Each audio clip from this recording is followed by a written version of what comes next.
Thank you, Suzanne. You know, if somebody asks me where I'm from, I'm going to say Mississippi. That's it. It just comes out of my mouth. Although, like Suzanne said, I've been in Georgia forever. It was late August. I was 10 years old. I had had my pigtails cut up at Goldsmith's department store in Memphis, Tennessee, and I was going to be in the 5th grade. I was growing up. My big sister, Linda Kay, was almost grown. She had a driver's license. She had a boyfriend. She would be 16 her next birthday, and she was in the 11th grade. We were sitting at the supper table one night, and my mama said, I've got tickets to the Elvis Presley show up in Tupelo at the fair. And my daddy said, Hazel, I am not going to take you and the girls up to Tupelo. I don't even like Elvis.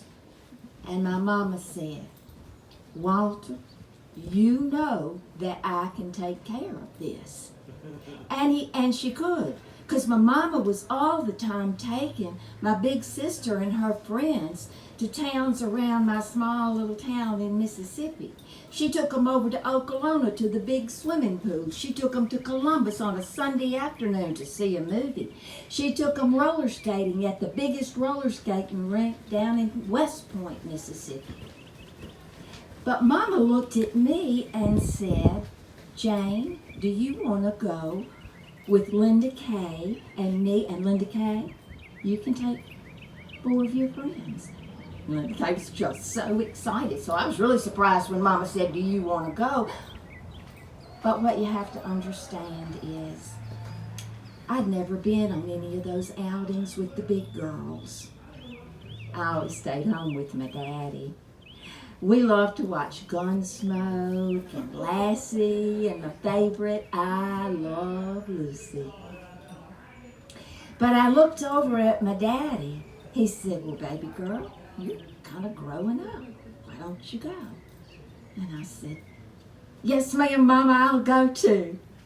So September the 26th, 1956, my mama pulled in front of the Aberdeen Junior High and High School, and she was waiting on us out front in the 1956 Buick that was green and white. She had all the windows down because there wasn't any air conditioning in that car.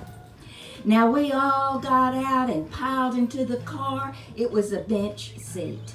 Here was Mama driving. I was next to Mama. Linda Kay was next to me. And Lynn, my sister's best friend, was next to Linda Kay. We didn't have seat belts. 4 people in the back. Nobody cared how many people you had in the car. And we headed up Highway 45 north to Tupelo and to the Tupelo Fair.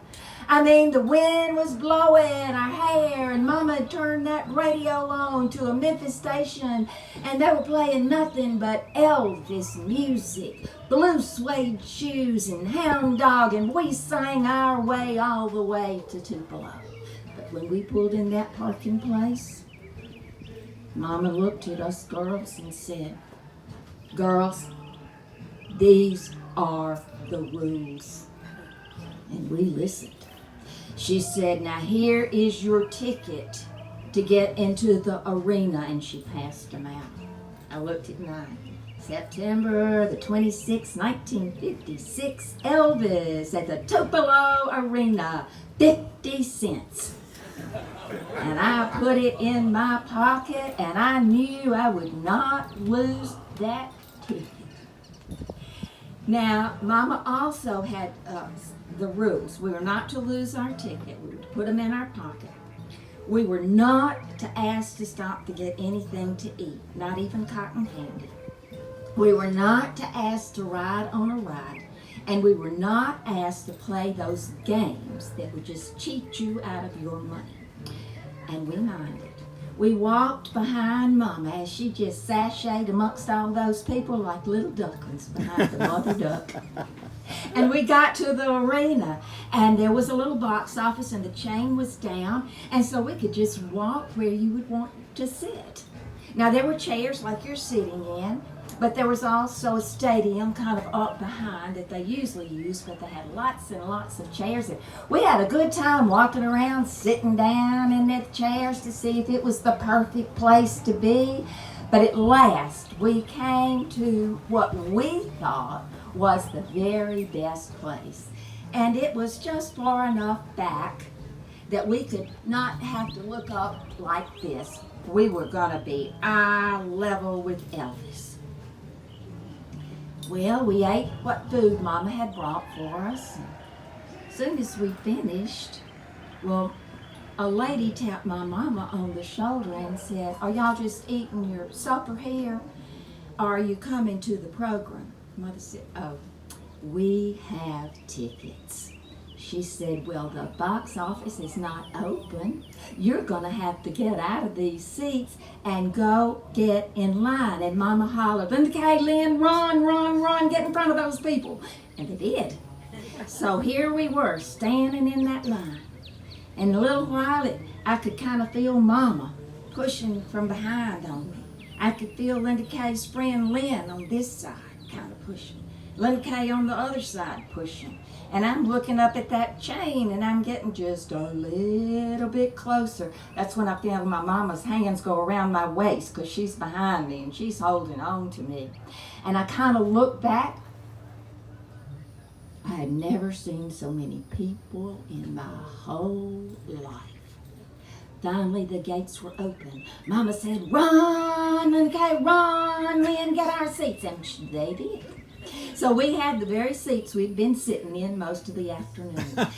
And I watched all the people as they came in. I said, "Mama, I have never seen so many people in my whole life." She said, "Well, you probably hadn't. They said they sold 3,500 tickets for the night performance." And then I began to notice things, you know. There was a National Guard around the stage. I said, "Mama, why are those National Guard people down there?" She said, "Well, Jane, the girls sometimes get a little excited over Elvis. And, you know, they try to crawl up on the stage and pull at him. And so, you know, some of them have gotten burned. So they've got the National Guard to protect Elvis and the girls from themselves." And so that was fine. She said, and I looked around, and I saw 2 ambulances out in the field. I said, "Mama, why are those 2 ambulances out there?" She said, "Well, you know, some girls get burned so badly they have to go to the hospital. And then some girls get so upset they just fall out and either hit their heads or break their legs. No telling what could happen to them. And there's ambulances are out there to take care of them." Well, all of a sudden, Elvis Presley walked out on the stage. You could have heard a pin drop. And then he started playing Heartbreak Hotel. There was some screaming, but I was looking at him. Now, I knew that song, because my mama had stood in line at Goldsmith's department store up in Memphis, Tennessee for hours to get that 78 RCA record. And it had Heartbreak Hotel on it, and I was the one on the other side. But you know, seeing Elvis sing that song like he was looking right at me. I mean, I had this image of that poor man sitting in this little foyer-like place at the bottom of some high, steep, black steps that would lead him up to a hotel where everybody was dressed in black. And he was just in that corner, and I wanted to tell him, "Elvis, it's gonna be okay." And then he quit singing, and he backed away from that microphone. and he grabbed up that guitar, and all of a sudden there was screaming and hollering and girls and grown-up ladies running down the aisle and reaching up for him, and people were standing up in their chairs, and my sister's friend Lynn said, Miss Hazel, get up in the chair. He's really shaking it. And my mama stood up in the chair, and then she helped me up, and he was. And then he would stop. But you know, he was happy while he was shaking it. And I kind of liked that. But it was, he started again singing that song. And then as soon as he finished that one, he started with, I was the one. I was the one, he said, that taught this girl to kiss and touch his cheek. And he was the one that did not teach her to lie. And she lied to him and broke his heart. And there I was again, wanting to comfort Elvis. But by that time, I looked up, and there was a girl crawling right up over a National Guard like he was a ladder, and got on that stage.